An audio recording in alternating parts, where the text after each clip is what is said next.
Morning, this is Gracie Opulenza and I'm all about eccentric and opulent lifestyle. And you can find out a lot more about me on gracieopulenza.com. Today I'm going to talk about bullying and how it's affected me as a child, and then when I got bullied at London Fashion Week for men in 2014 and 2015. Why do people bully? Why would an organisation such as London Fashion Week Men, the organisation of the event, and PRs, why would they go out of their way to bully me? What's the mindset of a bully? So I'll go back because I've experienced lots of it. And my first experience of bullying was way back, my goodness, in the 70s. I was an Italian child, brought up in a Catholic school, minority, they in rural Australia, Orbost, East Gippsland. That's where I was born.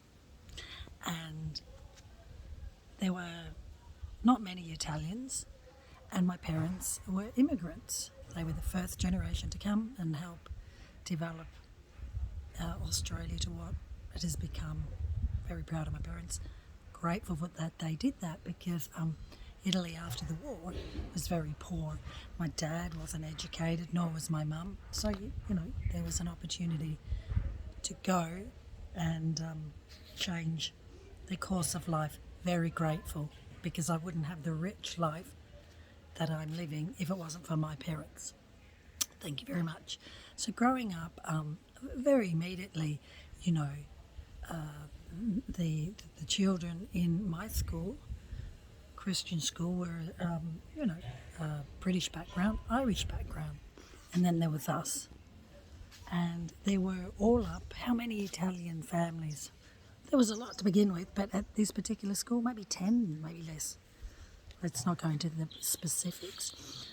And I would get bullied because of the colour of my skin. I would get bullied because English was my second language. I'd get bullied because I struggled to read and write because, my parents couldn't read or write English. I got bullied, colour of my hair, olive skin. I got bullied because I didn't have Vegemite sandwiches. I didn't eat meat pies. I had homemade salami, homemade cheese, and homemade Italian bread, and all the vegetables from my mother's Italian garden. I mean, listening to it now, the one that should be laughing all the way to health was me. We had the best lunches looking back. But for years I got bullied, even by the teachers, putting separate tables. I mean, chalk and talk style of teaching was very different. And we got singled out. I got singled out as an Italian. Got bullied in the playground over and over for years for just being Italian. And I never forget it, I was 11 years old. I had no friends for a year. Everyone turned against me. So that has an effect. Also, I struggled in the classroom, so particular teachers were very impatient with me. I mean, I grew up where kids were hit at school. The strap, oh my goodness, the strap. I was a good student considering under the circumstances. Mental arithmetic, killing it. I was amazing at it. But I always was on my own. A lot of years just didn't have friends. And so that has an effect. It has an effect on the way that I present myself in business. It's always, what would you say, an attack mode, always on a defense mode, because I always had to prove myself. My upbringing, my education was always, look at me, I can do this. Attention seeking, because it was so imbalanced. I had to defend myself of who I was, what I could do, what I could achieve. So that combat, disruptive mindset was throughout my whole youth. It was just how I was. And if you came at me, and if you still come at me, I I will be easily offended, easily got to defend myself, because that was the way that my brain was wired. I had to defend myself, protect myself. And that's why I have such empathy for people that get bullied, even now, because I'll step in. If the minority I say they're getting unfairly treated, I will step in, because no one stepped in for me. So I know what it feels like to be bullied. I know what it feels like to be discriminated. I know what it feels like to be made fun of your colour of your skin, the colour of your hair, your teeth, the food that you eat, the clothes that you would wear. And our parents weren't, well, looking back, weren't wealthy, but actually they owned land, plenty of it. They owned a house. Everything, they worked very hard. But because of my bullying, my friends, or the people bullying me, always made me feel worthlessness. And that is really, I'm 52 years of age. That's something that I'm still trying to combat. The worthlessness, the self-worth.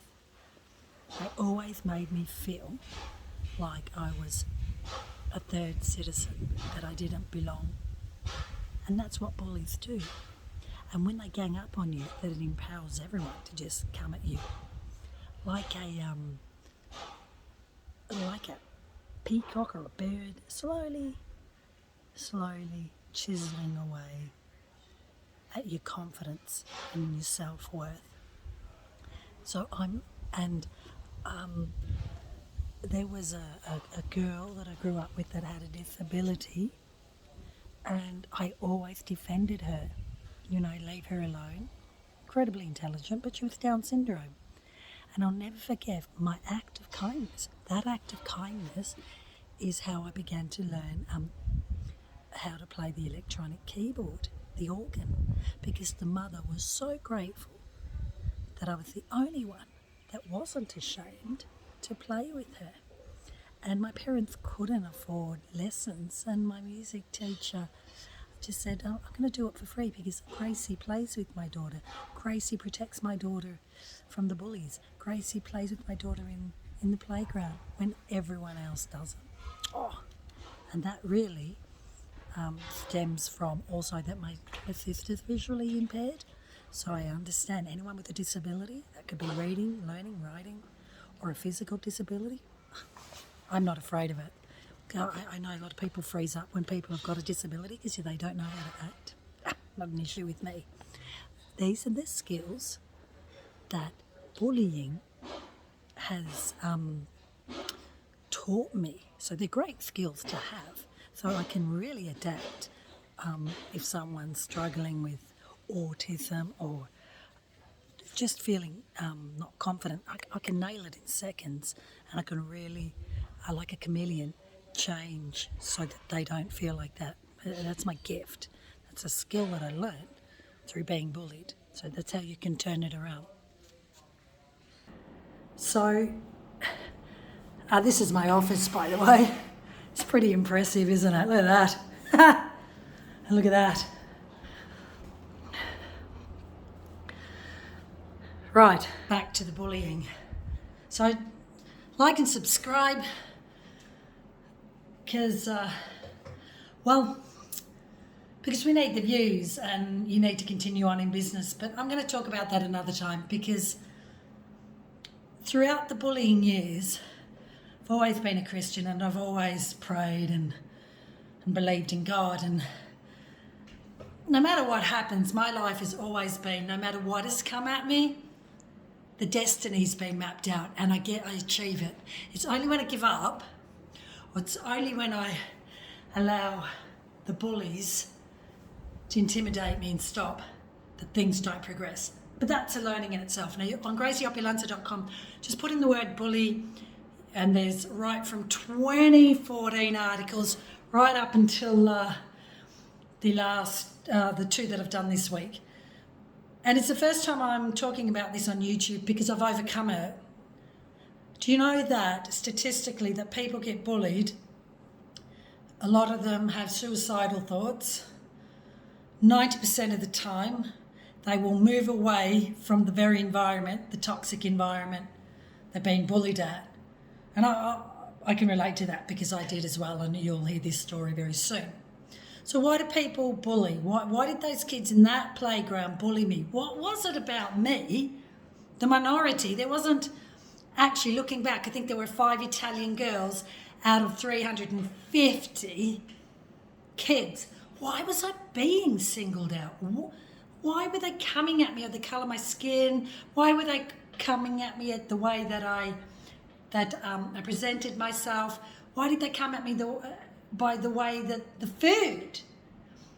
And again, 70s, 80s, 90s, completely different mindset.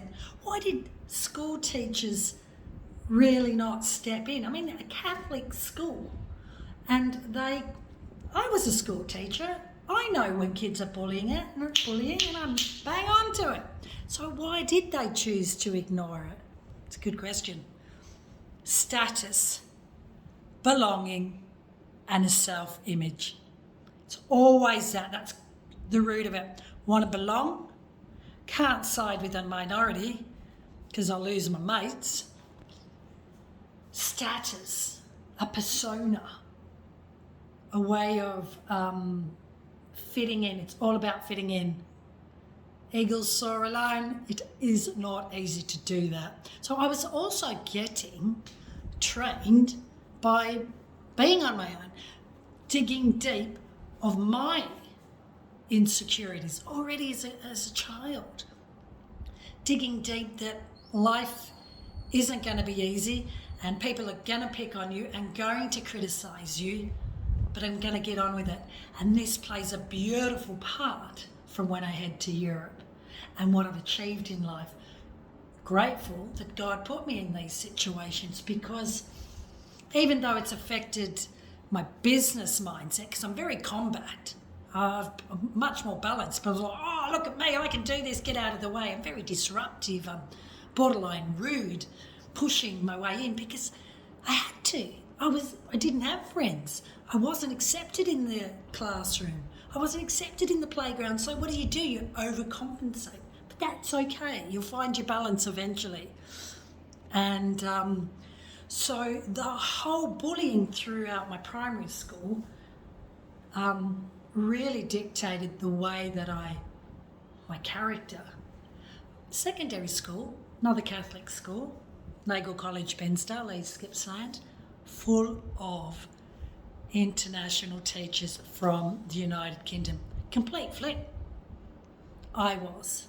Out of I think it was 200 of us in our year, the most popular kid out there. How did I flip it? How did I turn around? What happened?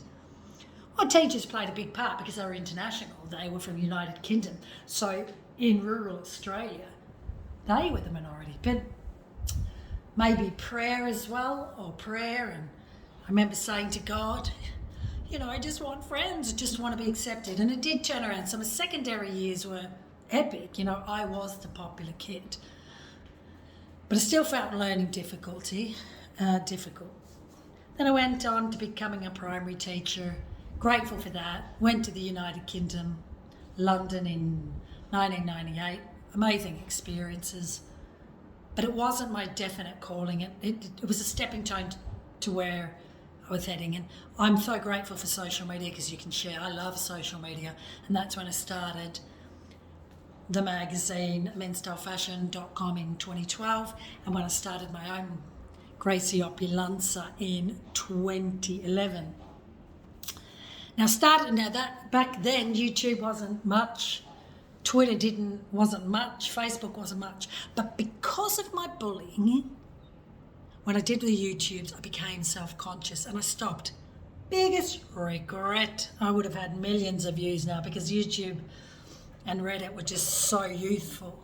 So the effects of bullying, the reason why, it wasn't because of Vogue magazines. I never bought one, or fashion magazines. I mean, I loved fashion. It was always deep, deep down.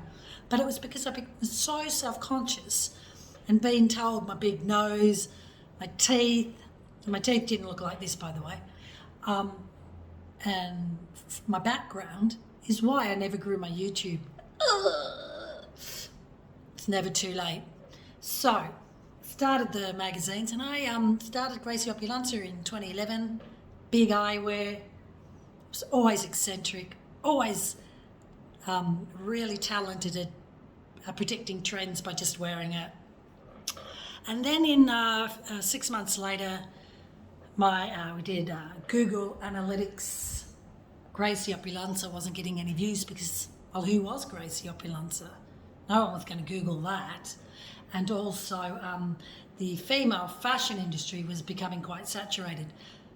But for months, and here's my first business tip, whatever you think about every day, if you want to start a blog, start blogging about it. I was frustrated for 2 years before I began menstylefashion.com by the way men were dressed. It was appalling. And then I'll never forget it. My husband, 9 a.m., the best $100 we ever spent, menstylefashion.com was formed. And within weeks, actually 3 weeks, we catapulted into the world of GQ magazine, In Vogue, Men's Health, because there was nothing out there. So we had found our niche. That's the next business tip, finding your niche. No business plan. We had no experience at fashion weeks at all. None at all. I'd never been to one. 2013 was the first London Collections Men. That's what it was called way back there. London Fashion Week for men is what it's called now in 2023. And I went in, had no clue what to expect, where to go, where to sign into, nothing at all.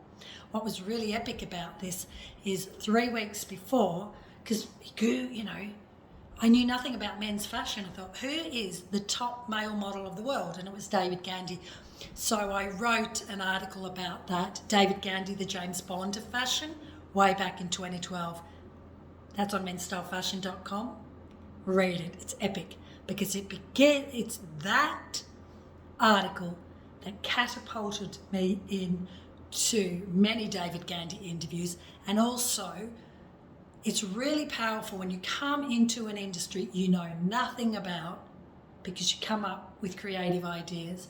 And because of my bullying as a child, I have no fear. I'm very ballsy.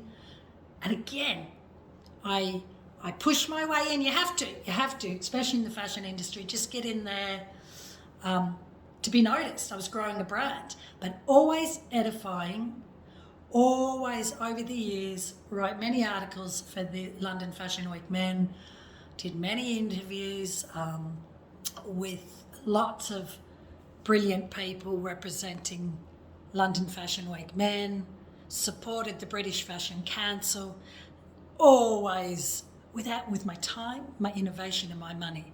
It was all my money, it was all my time, it was costly. And of course it was going on my platform because that was the platform, that was the key to get in. I was press, I went through the right protocols, I was accepted. Let's go back. Why do people bully? Status. What does it take for people to get in certain positions? What did it take to get in there? Self-image. Being intimidated by something new. So, I'll repeat myself, London Collection Men. Put that in menstylefashion.com. London Fashion Week Men. Put that in menstylefashion.com. Anything London Fashion Week, Savile Row, David Gandy, Tiny Temper, just put it in and you'll see what I did. When I went in 2013, I saw David Gandy and I noticed instantly that everyone was taking photos and it was really small, but no one was interviewing people. And I thought, so I got my camera up. It's brilliant. It's the first ever interview. I'll put it in this link. And I interviewed David Gandy. Unbeknown to him that 3 weeks before, his PR had thanked us for writing such a fantastic article about it. but he didn't know it was me. So this is beautiful. Love this interview and did some fantastic interviews. Now, just to give you a background, the organisation, let's talk about how it works in the fashion world. Again, I just had to learn all this. I knew nothing, just came in, got a press pass and went for it. Didn't know there was protocols that if you wanted to interview someone, you need to go through the PR. I didn't know that, but as far as I'm concerned, you've invited me as press. I'm giving you free press. I can do everything that's legally above board. But what it is that at these events, people pay to be on the catwalk. People pay for the models, PRs, pay for the promotion.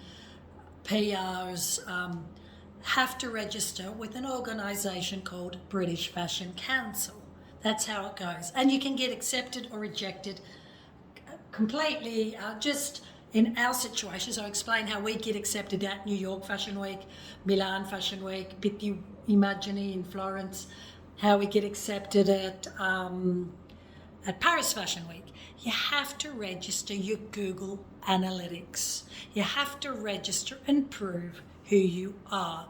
So everything has to be proved. So I registered as Grace Van der Lark, which I'm known as. British Fashion Council looks at all that, ticks all the boxes.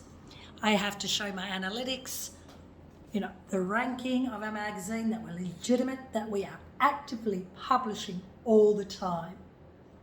Bingo! Not a problem, not a part of problem. Could do it every single time. That's really important.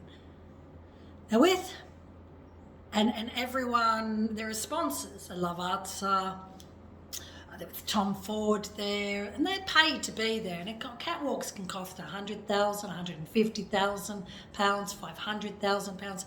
Burberry's there, everyone's there, right? But we're press, and our job is to make sure that there is so much free press getting out there. So what I was innovative and pioneering with the interviews. So I'd interview the designers. Again, London Fashion Week men, London Collection men, Savile Row. Put it in London Fashion Week and you'll see how much free press and edifying press I gave everyone at this event under the umbrella of British Fashion Council, who ticked all the boxes. I was registered in. They didn't know who I was, but because of my Google Analytics, because of our online presence, they welcomed us in. And it all began, and I thought, well, everyone's taking the same photos, same runways. Let me do something different. Second business idea, when you're coming into an industry you don't know or in anything, do something different so that you get noticed. So then these interviews, raw, not edited, would go up in YouTube. First one to do it, can you imagine? Put this up and people are like, what? Who is this woman? Great interview. Or people would criticise. And I did Andrew Scott, Tiny Temper, Reggie Yates, Dermot O'Leary. It was all, these were people as ambassadors invited by the British Fashion Council to just endorse and support the Men's Fashion Week because it was new and they had to get press. And then there was Men's Style Fashion, Gracie Opulenza doing her interviews. And, some were intimidated by it, but when I came in again, when they would see me, and this time I came with a big microphone and a big camera, they're like, here she comes. Everyone was happy on YouTube, on every social media. Now, the big thing was I was ahead of the game in this. So my social media presence was much more active and I had the expertise. So these were coming in real time and the British Fashion Council had not really grasped this at all. So therefore, my presence grew and grew and grew. And so why do people bully? Why did I get bullied at London Fashion Week? Men. Why would they do such a thing? Now, the problem with, and when I talk about they, you're thinking, who am I talking about? I'm talking about bullies are empowered by an individual, by an organisation. So we're talking about London Fashion Week men. So remember, the organisation's British Fashion Council. But in 2014, I started getting bullied. Now let me go into detail what was happening. Again, remember, let me just confirm how it works. British Fashion Council's the umbrella. Every season you've got to register, and that's at Paris Fashion Week, New York Fashion Week, Milan Fashion Week. Pity imagining. You've got to prove your Google Analytics. You've got to prove your ranking, your social media, and that you are an active, dedicated magazine to men's fashion. Menstylefashion.com. I thought of men. Spelt it out, right? Menstylefashion.com. So, got accepted, 2014. Now, this time, I thought, what am I going to do differently? Because I could get access. And there was always David Ganny, Tiny Tampa, Dermot O'Leary. I thought, same people, let me try and do something different. So, I grew up with a lot of athletes who became world champions in Australia. So, I knew the power of athletes and that majority of men don't watch a fashion week for men to be inspired how to dress. They actually love our magazine, style tips, but they also really endorsed by athletes. Michael Jordan, Nike, Air, so he was the catalyst for Nike, and watched that movie on air. So I knew that, I understood that. My background, my upbringing, I've grown up with world champions. And I met a world champion for downhill mountain biking in Andorra in the Pyrenees, Greg Minnaar, 3-time world champion for downhill mountain biking. No one had ever done this. I approached him and shared the idea that I wanted to put him in a bespoke suit, stretch cloth, and wanted just to do a promo, and how when the doors open, they open. And I did that, and the person that made the suit, again, Greg Minnaar on menstylefashion.com. It's a great story. So targeting the world of downhill mountain biking now. Great for the company that made the suit for Greg and for me.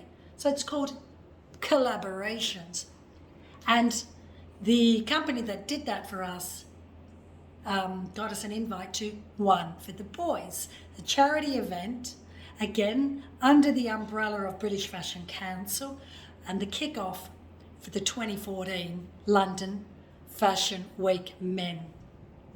And they didn't know I was coming, 500 celebrities, exclusive invites, you just can't walk in there and put it in there. It's incredible. So what it meant, that menstylefashion.com, thanks to my innovation, we were the first to ever put a world champion athlete on a catwalk. And this catwalk was for prostate cancer and the awareness. Samuel L. Jackson was there, Lewis Hamilton, Colin Firth, which I all met, and gorgeous. So put Greg on there with his downhill mountain bike, donated £30,000. And then the next day is when the bullying really started to kick off. Why would you do such a thing when the season before I had my own time and money, just endorsed London Fashion Week men? I was out there at the forefront promoting men, designers, any designers, interviewing night and day, my own time and money, my time, my ideas. Why would the organisation, why would PRs and individuals start turning on me? I didn't know what was coming. But remember, as a Christian, God never puts you in a situation you can't handle. So I'd been bullied for years as a primary school. So there was training. Remember, as I said, in business, I'm very combat, disruptive marketing, because that's in my DNA. It was how I got noticed. So the next day, I went to try and interview people and I could instantly see they walked away, didn't want to know me. I just raised £30,000 at One for the Boys, hosted by Samuel L. Jackson. I had given free press under the umbrella of British Fashion Council. I'd interviewed all the ambassadors, got great views for both the event and mine. Why would they turn on me? Why would individuals bully me? Why would PRs go out of their way and to do what they did next? And I'll give you a background of what was happening. Why do they bully? Because people bully, and I'm going to talk about this specific event, because it takes a lot to get there, to get to the hierarchy, to get noticed.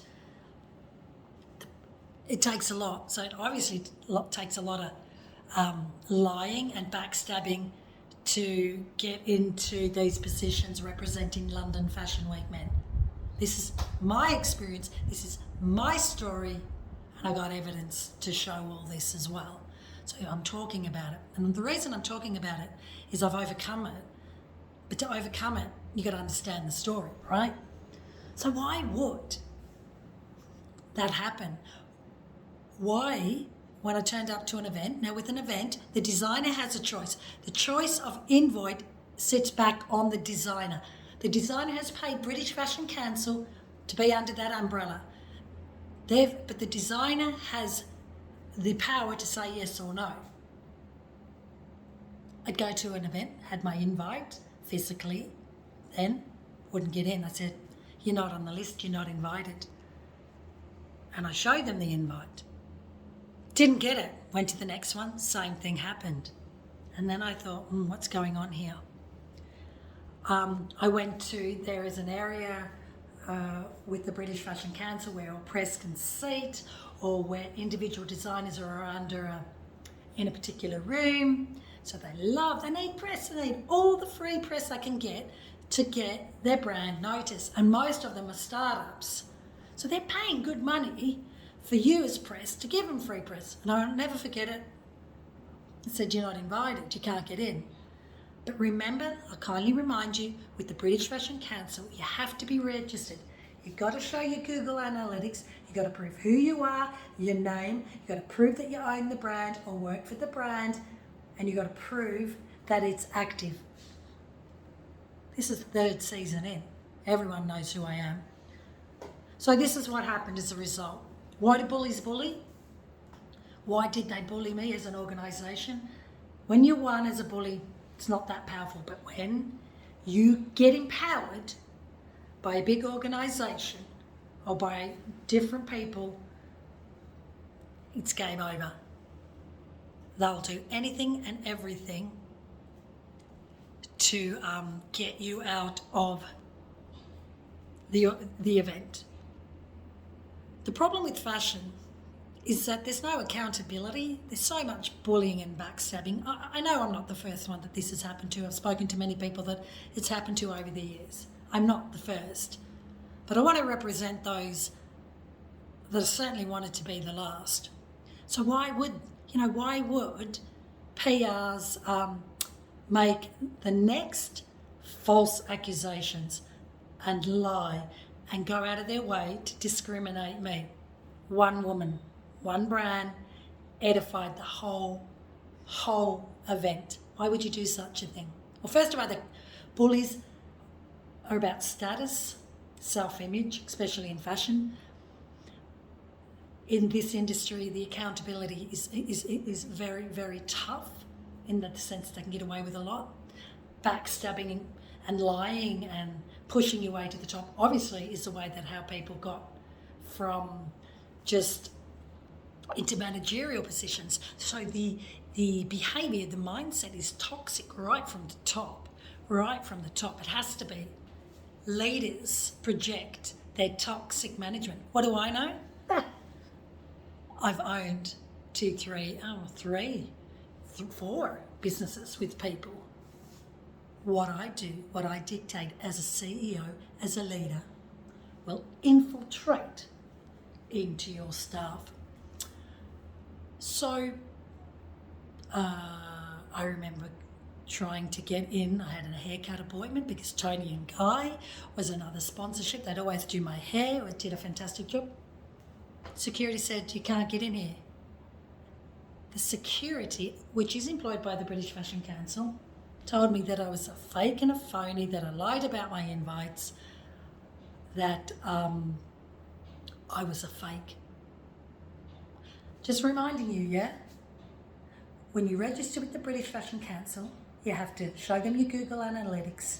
You have to prove who you are, your passport, identification.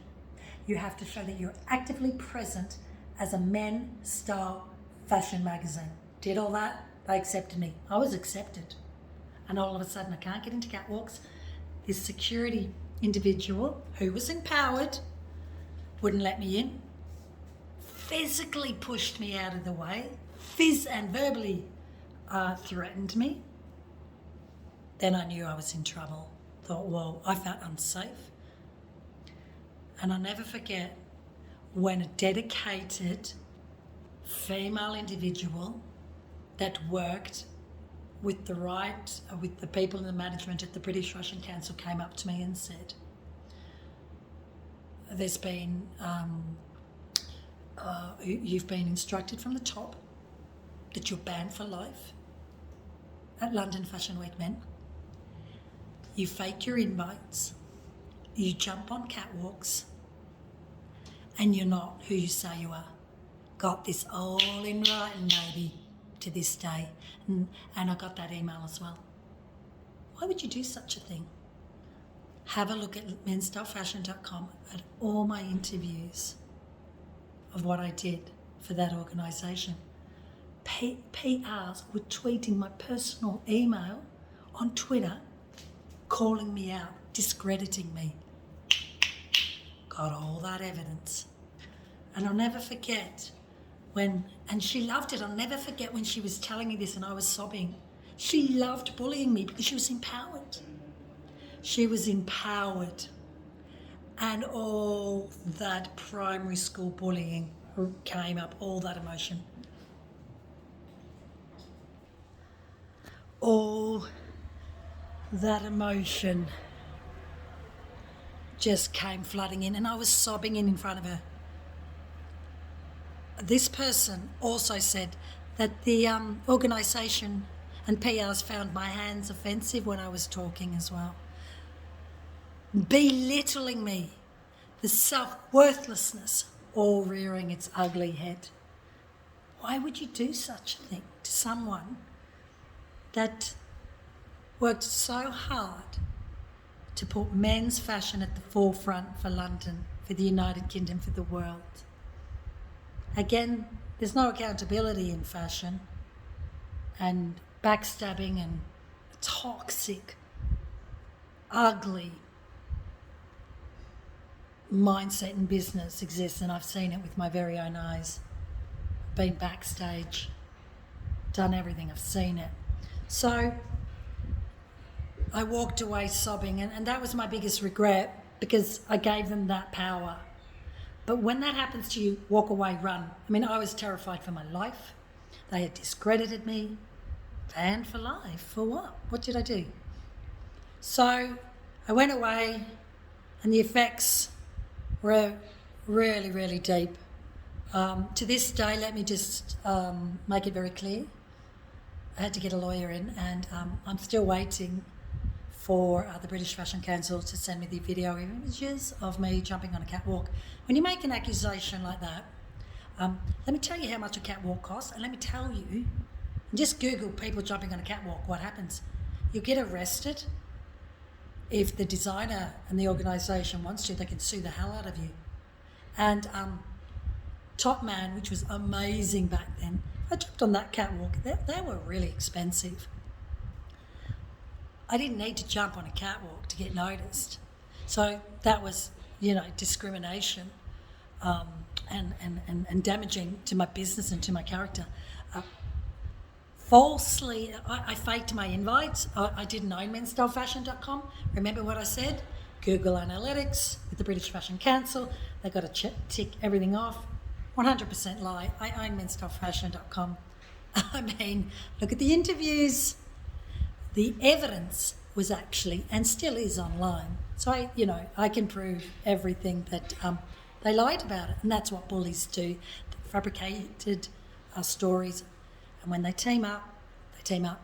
I've got screenshots of PRs tweeting out my personal emails. I mean, that's highly illegal. So I've got that. Why would they do such a thing? You got to ask yourself, why is it that instead of embracing me, thanking me for giving them so much free press and views on YouTube and Twitter and Facebook, they turned against me? I'll tell you why. Well, I was pioneering new things. I was dominating what was coming. I was really big on social media, and they weren't on the ball. They were too slow.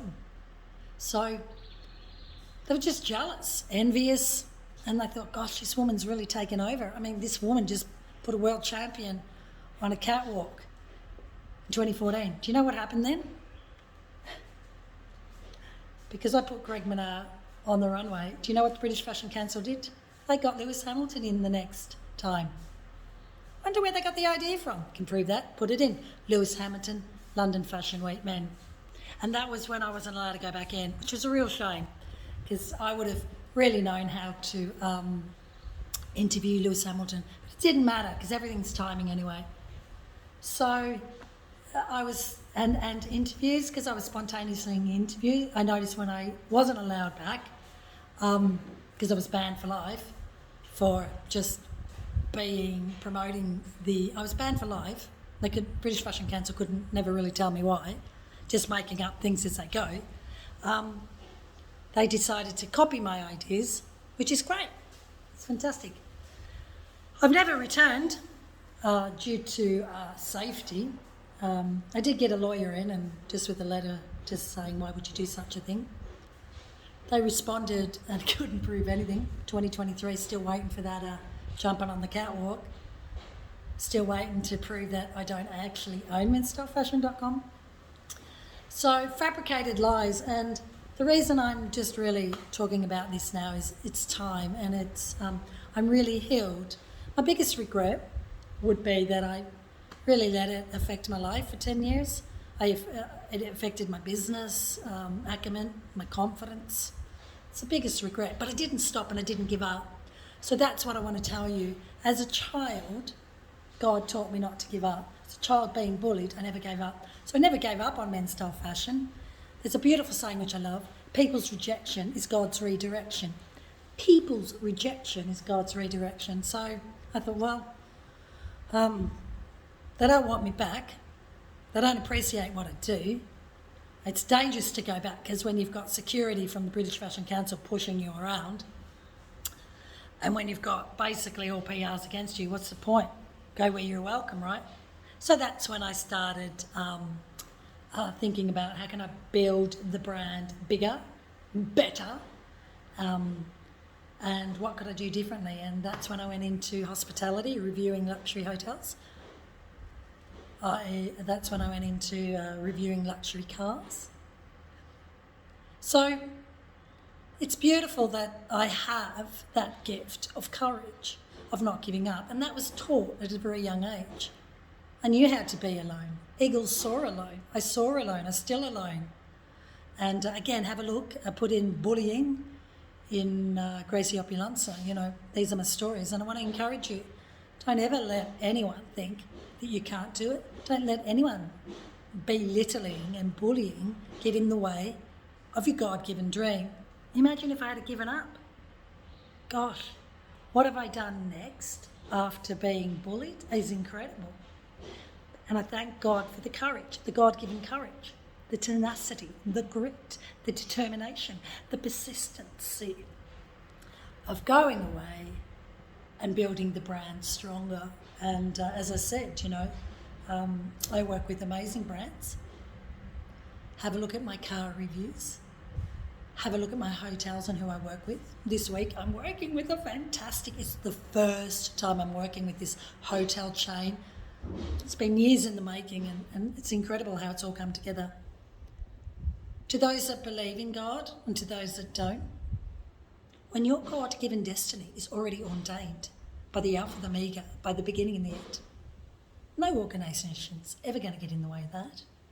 Don't ever give up. The tragedy of this whole story is, if I gave up, imagine if I gave up. Imagine if I walked away in 2015, shut menstyleFashion.com down, and never did anything again. That is the tragedy of life. Not everyone's going to celebrate your success.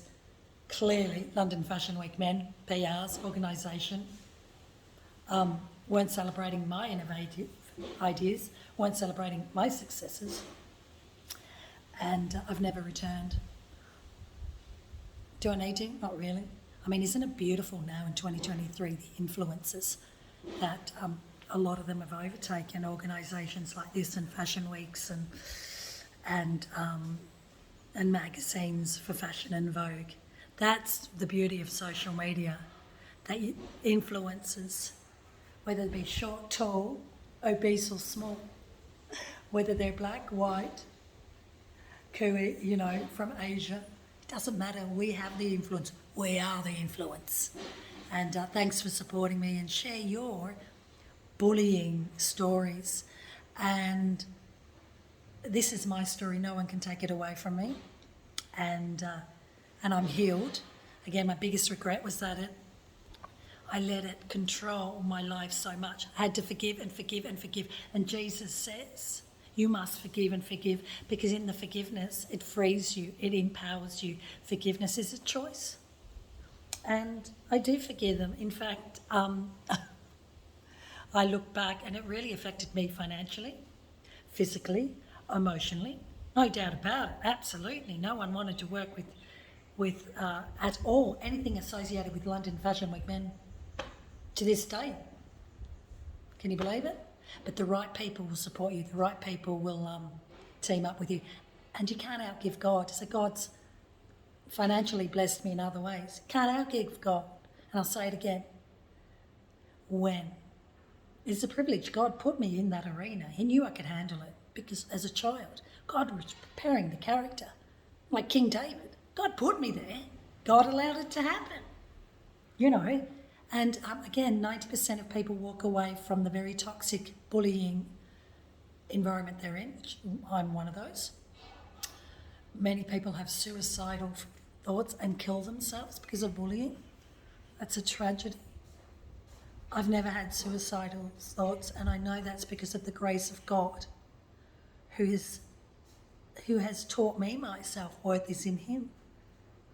And yeah, it was tough, but reading scripture and praying, God said, Gracie, privileged. I put you there. I knew you could handle it. Don't worry, move on. I've got your destiny sorted. My self-worth is in the Christian God that I served. What do you think is Christians? They crucified Jesus on a cross, and I got crucified. My goodness, they hung me. London Fashion Week men hung me on the cross, all in the name of haute couture. Fashion is my passion, and passion's my fashion, and God gave me that. They hung me like Jesus on a cross. They nailed me to the cross. They humiliated, discredited me, lied about me. But if my God's for me, who can be against me? And it's very, very true. And I thank God that He gave me the courage not to give up, the strength. My worth, my self-worth is deep, deep rooted as a child, thanks to God. And that's the difference of those that forgive and those that don't. That's the difference of choosing not to give up. That's the difference of choosing to be happy. And my goodness, I love what I do, and I review luxury hotels, empowering. I'm not a negative critic, by the way. And you'll see that all on my blog. I'm very positive. Same with the car reviews. I do it through a lifestyle, trying to inspire women, get into a supercar. Who cares what happens? The power of positivity, hey? When God has you and your destiny mapped out, no organisation And the world can get in the way in that. And I'm privileged. I can say that I was bullied by the biggest fashion organisation in the world. I think Kate Winslet set up in the makeout. What was it called? Doesn't matter. I was bullied. I was banned for life. I was discredited